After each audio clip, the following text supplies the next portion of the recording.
Well, the numbers are in, and people who thought that the Fantastic Four First Steps with the amazing Pedro Pascal was going to do gangbusters. Okay. On Friday, pretty good. All right. On Saturday, well, not so much. You're kidding. I'm Jazz Borganzo, and this, it dropped 42% on Saturday. Ooh. Looks like Disney has another winner on its hands. Yes! Yes! And it's what's next.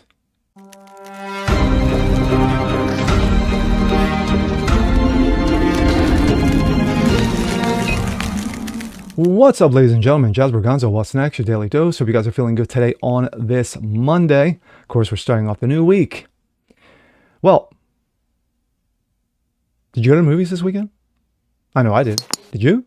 Well, there are a number of movies that you could have saw. You could have saw Jurassic Park Rebirth. You could have saw the new Superman by James Gunn. But no, everyone was waiting with bated breath to see the Fantastic Four First Steps with that amazing actor of masculinity himself, Pedro Pascal.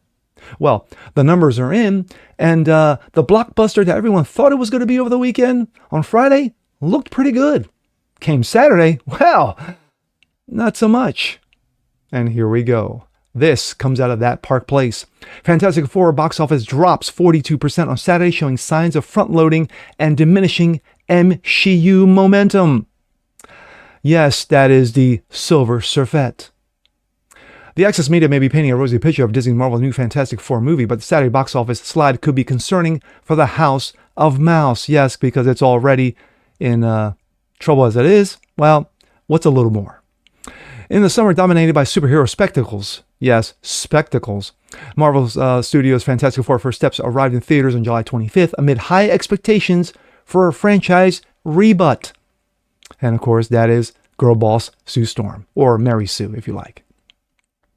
Directed by Matt Shakman and starring Pedro Pascal, Vanessa Kirby, Joseph Quinn as Flaming Johnny, and the least used and the most interesting character of them all, Ebon Moss-Bachrach, as Ben Grimm, aka Thing.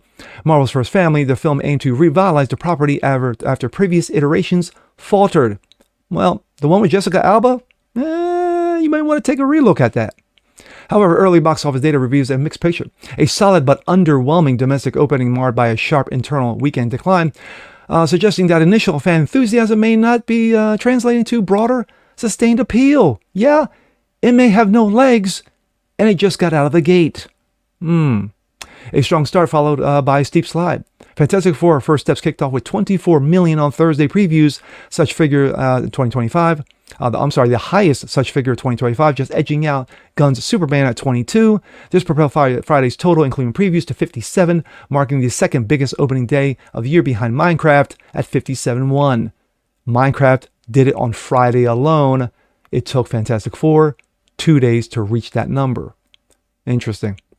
And of course, there's Flaming Johnny with Silver Surfette. Initial projections, however, hovered around 120 to 125 million for the 3-day domestic weekend, but some insiders optimistic about surpassing Superman's 125 million debut. Technically, 122.3. Yet Saturday's brought a reality check. Earnings dipped to 33 million, 42% drop from Friday's non-preview adjusted haul.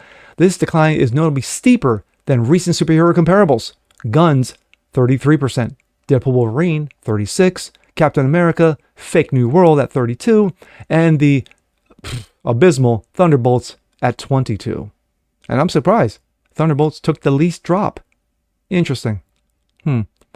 Sunday estimates came at 27.8 million, projected 16% ease from Saturday, pushing domestic totals around 118 million, below the high end of forecasts and short pre-release hype that pegged at 125 to 135.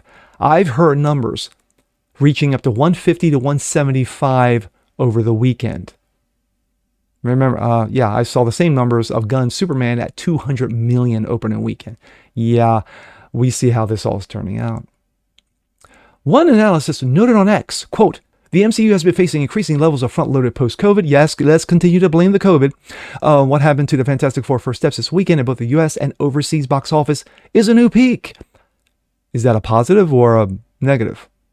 An indication of the brand facing erosion among the casuals, aka normies, having a tough time to convince a parcel of the general audiences which used to be loyal, no more, to show up for new films even when they are well received, but this movie wasn't really that well received. Yes, I don't know. Says it all, doesn't it? Rural and suburban areas, key for family-driven blockbusters, underperformed by 13%, while families comprised of 17% of the audience versus 21% norm for superhero films, and kids 13, just 8%. International struggles amplify concerns. Globally, the film's tracking towards 220 to 230 for its opening weekend, 49 million international through Friday, while Latin America and Europe showed some strength. Mexico led with 4.1, followed by the UK 2.8, France 2.7. Yeah, key markets, they're lagging. My thoughts. It goes further, but basically it gives more numbers breakdown. But you see where we're going with this. A 42% drop the following day, not the following weekend, which is what everybody waits for because there's always a drop over the following weekend. But the next day at 42%. So all the hype, all the pumping up and, how great this movie is and from the way it looked. And I did see the film. It looked great. It set the 60s tone perfectly. Now that is the good news. The bad news is everyone else. I'm sorry. No. Galactus was good too. I will give credit where credit's due. They did a nice job with Galactus. Better than the floating cloud in the previous Fantastic Four iteration. But that's where it ends.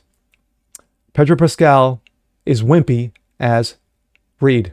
He is. Stares around, knows nothing, has no idea what he's doing. Then you have boss, Sue Storm. Yes, Mary Sue Storm to be a fact, and that's what she is, a complete boss. Johnny, of course, flaming Johnny, pretty much is the polar opposite of the, chick magnet that he used to be. And then, of course, Ben Grimm, who's seriously, severely underused in this film. They had so much potential to use him. Yeah, they didn't use him enough. And then, of course, you have the wonderful Silver Surfette, of course, because the real Silver Surfer, no, they couldn't use him, because we had to have a DEI hire. This movie is going to crater. And guess who's still doing strong? Jurassic Park Rebirth. It's approaching $700 million on 5 weeks after release. Go figure. And with that being said, I'm Jazz Berganzo. This is What's Next. Want to see more like this? Please leave a comment below. Like it, share it, subscribe to it, hit the notification bell so you guys never miss a thing. Continue spreading the word about the show. Appreciate you guys watching as always, and we'll see you next time. Peace.